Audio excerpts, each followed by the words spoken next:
అన్ని విధాల నా లైఫ్ లో ఇది 10వ ఎన్నిక. ఇది క్లియర్. ఇన్ని ఎన్నికల్లో ఎప్పుడు నేను చూడలేదు. అంత అవకతవకలు చేస్తున్నాను. మీరు నేను తొందరగా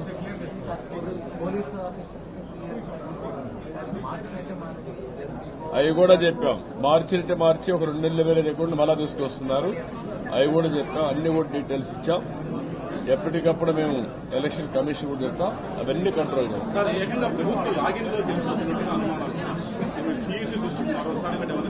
ఒకసారి కాదు, అనునిత్యం ఆ పనే చేస్తాం. మీరు చెప్పినది కరెక్ట్. లాగిన్ పాస్వర్డ్ వాళ్ళకి ఇచ్చేశారు. వాళ్ళ ఇంట్లో కూర్చొని ఎంఆర్ఓ ఆఫీసులో ఎట్లయితే పనిచేస్తున్నారో ఆ విధంగా వాళ్లే పనిచేసుకుంటున్నారు. ఇష్టానుసారంగా ఫామ్ 6, 7, 8 ఏది వస్తుంది కొట్టేస్తున్నారు. అది క్లియర్ గా ఎస్టాబ్లిష్ అయింది. గూగుల్ కంప్లైంట్ చేస్తున్నారు. అవన్నీ కూడా మొత్తం ఎన్నికల్లో వాలంటరీ వ్యవస్థ ఉండదని చాలా స్పష్టంగా వాళ్ళు రిపీట్గా చెప్పారు. నేను వాళ్ళకు కూడా చెప్తున్నా, మీరు ఇన్వాల్వ్ కావద్దండి. ప్రజలకు మేలు చేయడం వరకు మీరు ఉండండి. మిమ్మల్ని మేము గౌరవిస్తాం. కానీ ఇన్వాల్వ్ అయ్యే ఒక పార్టీకి మాత్రం పనిచేస్తే మాత్రం కరెక్ట్ కాదు. మిమ్మల్ని పట్టిస్తాం. దానిపైన పనిష్ చేపిస్తాం. సెంట్రల్ ఎన్నికల కమిషన్ అయితే చాలా స్పష్టంగా చెప్పారు. మేము ఏ రాష్ట్రంలో కూడా ఇలాంటి కంప్లైంట్స్ వినలేదు. First time we are hearing. నేను ఒకటే చెప్పాను, తెలంగాణలో మీరు ఎలక్షన్స్ కండక్ట్ చేశారు. ఏమైనా కంప్లైంట్స్ వచ్చాయా? ఏమీ రాలేదు. అక్కడ ఎందుకు రాలేదు? అక్కడ ప్రభుత్వం కూడా ఇలాంటి తప్పుడు పనులు చేయలేదు. ఇక్కడికి వచ్చే కొద్ది ప్రభుత్వమే దోషి. అధికార యంత్రాంగాన్ని మొత్తం నేరస్తులుగా తయారు చేసే పరిస్థితికి వచ్చారు. అందుకే ఇవన్నీ జరుగుతుందని చెప్పాం. వాళ్ళు కూడా కన్విన్స్ అయ్యారు. దేశవ్యాప్తంగా ఇదే పద్ధతి ఈ రాష్ట్రంలో పద్ధతి పాటించి మొత్తం ప్రజాస్వామ్యం కొనే అవకాశం ఉంది. ఈ నేపథ్యంలో ఆధార్తో కనుక లింకప్ చేస్తే చచ్చిపోయిన వాళ్ళు ఆటోమేటిక్ అదే తీసేస్తున్నారు. సో ఓటర్ అన్ని ఇప్పుడు పాన్ కార్డుకి ఆధార్ లింకప్ చేస్తున్నారు. అటు ప్రతి దానికి ఆధార్ ని లింకప్ చేసినప్పుడు ఓటర్ కార్డుకి ఆధార్ లింకప్ చేసే విధంగా చేస్తే సమస్య మొత్తం పరిష్కారం అవుతుంది సార్. దాన్ని కూడా ఒకసారి కూర్చోండి. ఏమనాలి వాళ్ళకి ఏంటంటే, ఎందుకు దానికి టెక్నికల్ గా ఏమైనా ప్రైవసీ కింద ఏమైనా అడ్డం ఉందా? కోర్టు ఓకే చేశారది. Then I will take it.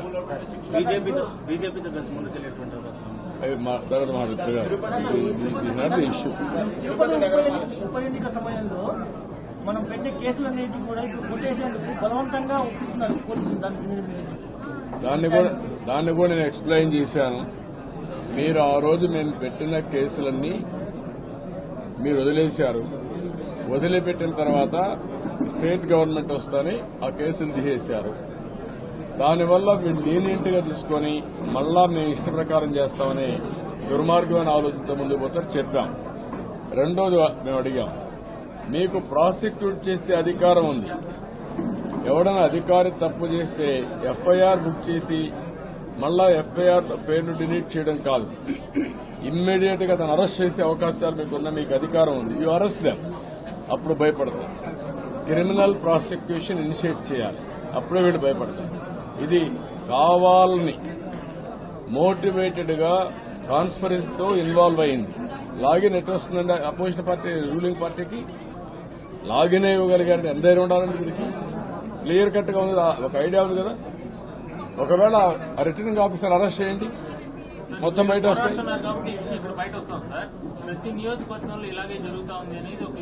లేదు, ఎవ్రీ నియోజకవర్గం వీఆర్ ఫోకసింగ్. మా పార్టీ పై నుంచి బూత్ వరకు ఇదే పని చేస్తున్నాం. ఎక్కడా వదిలిపెట్టాం. ఆ తర్వాత వచ్చినప్పటి నుంచే మనకు కరెక్ట్ గా తెలుస్తాయి. ఎన్ని పేర్లు తీస్తారు, ఎన్ని పేర్లు తీరని తెలుస్తుంది. అక్కడి నుంచే వర్కౌట్ చేస్తాం. I will work it out. That is very good point. I will take it. తొందరగా ఇస్తాం. అదేం మాకు పెద్ద ఇష్యూ కాదు. Will work it.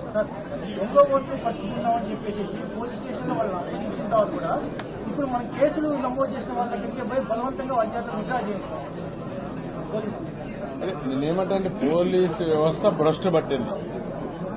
దీనికి అన్నిటికీ మూల కారణం వాళ్లే. వాళ్ళు సరిగా వ్యవహరించుంటే ఈ రాష్ట్రంలో ఇంత దౌర్భాగ్యం వచ్చేది కాదు. చాలా నీచగా ప్రవర్తించారు. ఇప్పుడిప్పుడు వాళ్ళు కూడా హార్ట్ బర్నింగ్ ఉంది, అది కూడా గుర్తుపెట్టుకోండి. ఎన్నికల కమిషన్ లీనియంట్ గా ఉంటే వీళ్ళు ఆడాలనుకుంటున్నారు.